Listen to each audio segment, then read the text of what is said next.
Hello and welcome to the Double T Insider. I'm Caitlin Kravick alongside Brett Brown, bringing you the inside access into Texas Tech athletics.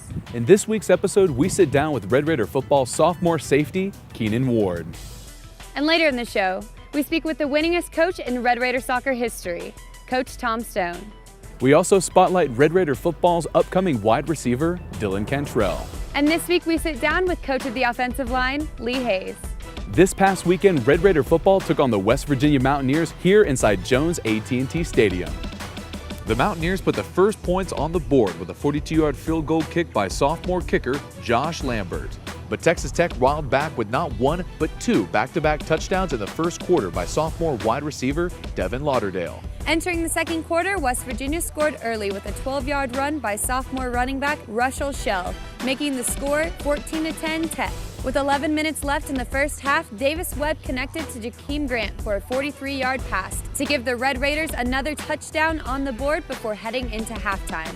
Going into the second half, senior kicker Ryan Buston was key for the Red Raiders, making back-to-back field goals, earning 6 points for Texas Tech. But the Mountaineers were able to put up a field goal and a touchdown, heading into the fourth quarter with a score of 27-20 Tech. In the fourth quarter, Davis Webb handed the ball off to freshman running back Justin Stockton, who ran the ball in 69 yards for a Red Raider touchdown, giving Texas Tech a 14-point lead over West Virginia. However, the Mountaineers put 2 more touchdowns up in 3 minutes, tying the game. The last play of the game was made by West Virginia in the last 3 seconds, making a 55-yard field goal and taking the win from Texas Tech. When we come back from the break, we speak with senior defensive specialist Rachel Brummitt. Double T Insider is brought to you in part by Plains Capital Bank, a proud supporter of Texas Tech football. Ride with the good guys at Plains Capital Bank. Texas Farm Bureau Insurance. Visit RedRaidersContest.game to register to win cool fan experiences. And by Texas Ford Dealers. Visit your Texas Ford dealer today. Ford is the best in Texas. Welcome back to the Double T Insider. I'm Alexandra Haley. This week we spoke with Red Raider Volleyball's senior star, Rachel Brummitt. Rachel Brummitt, libero, Dallas, Texas, and senior. It was a hard transition because I was leaving in December at the semester, and Tech was actually one of the only schools that would let me walk on and gave me a chance. It was a pretty difficult process just because my position isn't one of the highly recruited positions, and it was that school in Virginia just gave me the biggest time of day and really talked to me all the time and kind of got me in. It actually wasn't that big of a transition. Coming from Virginia it was, but just growing up from the high school that I went to, and I was kind of all around big play and a big time deal and club and everything, and so going to the first school it felt almost as a little step down, and then I was able to get a chance to come here and just felt like it was where I belong. I like being the one that gets hit with the ball, and has that pressure, and I just have more fun there. Now, I'm definitely, I don't get any breaks in practice. I'm on the floor the whole time, which I think helps just because in the game I don't get much rest, and the only rest are timeouts or if the middles go on a serving run. And so just playing constantly through practice gets me in shape and gets me more aware. We're just gonna give 110% every game, no matter if we're up or we're down, or if we've had a few falls. So we're just gonna give that effort, and same overall goal is to have a winning season and get more wins than we have in the past. So we trained at the University of Minnesota, had 2-a-days for like 6 days, and then went downtown and played just kind of almost a round robin kind of tournament. It was a lot of fun. I got to play with a lot of my opponents in conference and some of the girls that I watch on TV all the time during season and watch their games and watch them go to the championship and further in the NCAA tournament. The coaches were great, and they just really taught us a lot and just widened my volleyball knowledge. I'd love to pursue to go into advertising or even try sports marketing. Just kind of keeping my options open. I'm not set in stone on anything, just kind of looking at all my options and opportunities. Just thanks for being there for us and coming out to watch us. We feed off you guys, and we feed off the energy, and when there's people out there, rooting on for us. That just makes us feel better and makes us work harder. I'm not one of the most vocal people out on the court. I tend to lead by example, but it makes it a lot easier having 4 or 5 other seniors out there with me, my teammates, and having that group of girls there for me.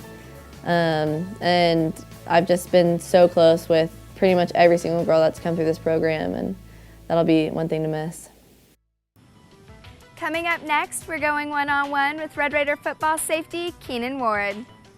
I'm Keenon Ward. I play safety. I'm from Snyder, Texas, and I'm a redshirt sophomore. And everyone in Snyder is Tech fans. My mom played softball here, so I was always pretty strong with Tech. Love it because I've always been like my hometown. And honestly, I can't even remember when I didn't play football. I think I started playing tackle football at 8 years old, so I've been playing for what, 12 years now, and it wouldn't feel right if I wasn't playing. So I've always been involved with football.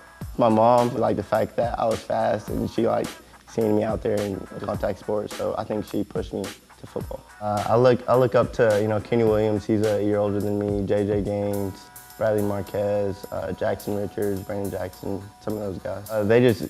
They lead on and off the field, and that's something that I try to do every single day. And I'd say I'm a pretty hard worker. I feel like I'm always last one leaving the weight room, last one leaving the practice field, just trying to get an extra rep. So Kenny Williams, he does everything right on and off the field, and he's just someone that I always look to follow. We know how good we can be, and we just try to refocus on our goals and our assignment and technique because we know how good we can be and just haven't been showing it. I played quarterback my entire life, and this is going on my second year at safety, so that's pretty cool. I came in as a slot receiver, and then one day, hey, you're gonna come and play safety because we're lacking depth, and it just kind of stuck with me there, and I'm a safety. And I came to Tech to get a degree. Football is just there for the moment, but your degree is something that you can take with you forever, so I feel like being a student is very important, and that's why it's called a student-athlete, not an athlete-student. I'm getting a degree in personal financial planning, and I don't really know what I'm gonna do with that, but I know it's a good degree to get, and I'm looking forward to what my future holds. Coming up next on Double T Insider. You're not going to go easy on them if they need a little push or a little kick every now and then.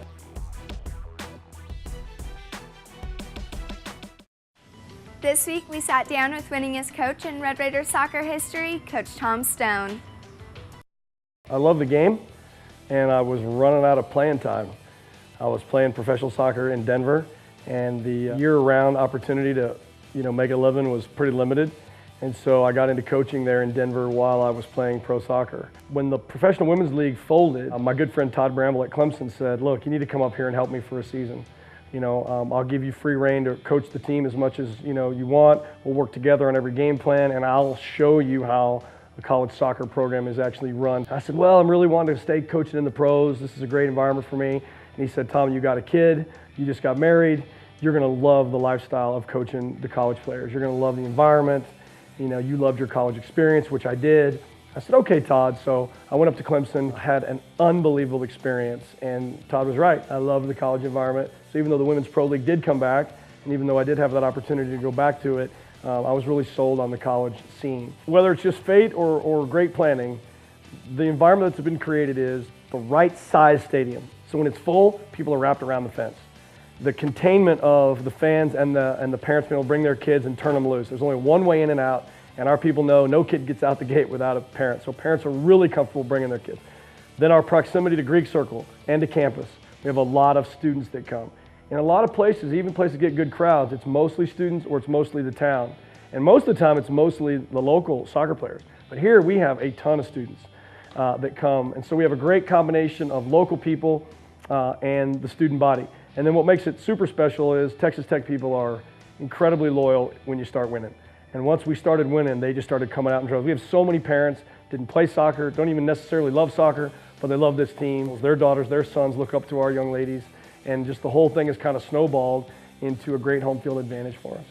We try to be as real as possible because we are certainly tough on them. I am certainly willing to be critical in the right moments, in the right framework, but it's all coming after, I think, a trust has been built and that they know that there's nothing we wouldn't do for those girls.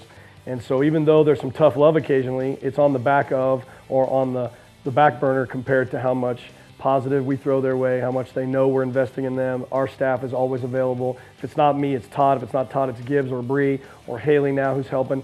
there's just a lot of attention that they get when they need us. And I think that you have a little bit of that parent relationship where you want to be close enough that they know you absolutely have their back off the field, in the classroom, in other areas that have nothing to do with soccer, and you're really invested in their development as a young lady and as a player. But at the same time, you're not going to go easy on them if they need a little push or a little kick every now and then. And I think that dynamic has worked for us. All athletes want structure. They want discipline. So to just turn them loose and let them run crazy, or to be, kissing their backside all the time because you're afraid they'll leave, that doesn't work.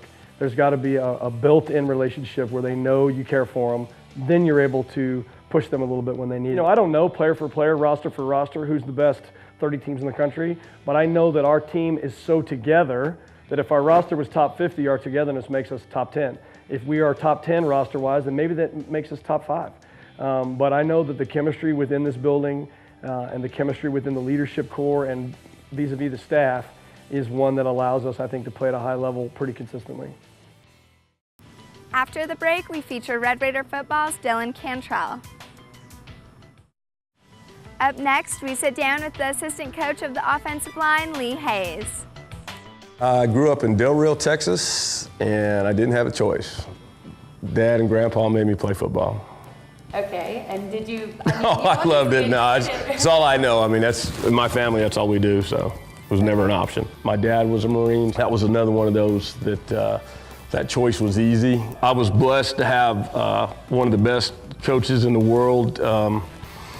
Coach Cozell Foster in Del Rio, Texas, taught me a lot about not quitting and playing full speed. Helped me with everything I ever did in my career as far as Marine Corps goes. And then the Marine Corps took what he taught me and took it to another level. The Marine Corps was a godsend for me, and I think that if I wouldn't have decided to go into coaching, that's what I would have done. Me and Cliff met each other in 2010. I'd watched him as I was learning the offense back when he was a quarterback. Cliff called and really, I think people think I'm joking, but Cliff just literally said, "If I go to Tech, are you in?" And I said yes. I think the thing that impresses me the most about all of them is their character.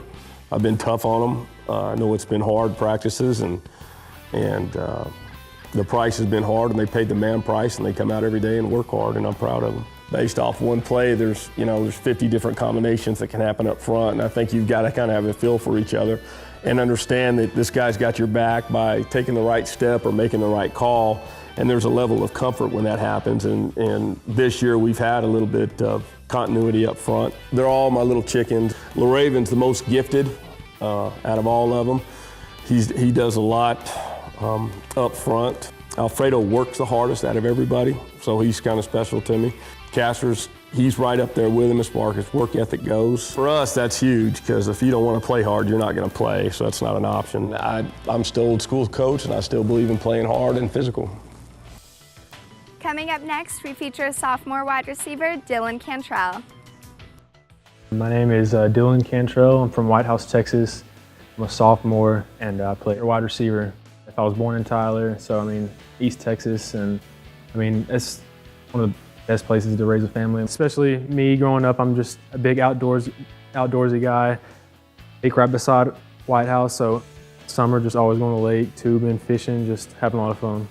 Yeah, I started playing when I was probably around 7 years old. I was in first grade, and I had an older brother, 2 years older than me, and he was starting that year. I always wanted to be just like him, and he's one of my role models growing up, and so everything he did I wanted to do, and so I always played their team with him growing up in Little League.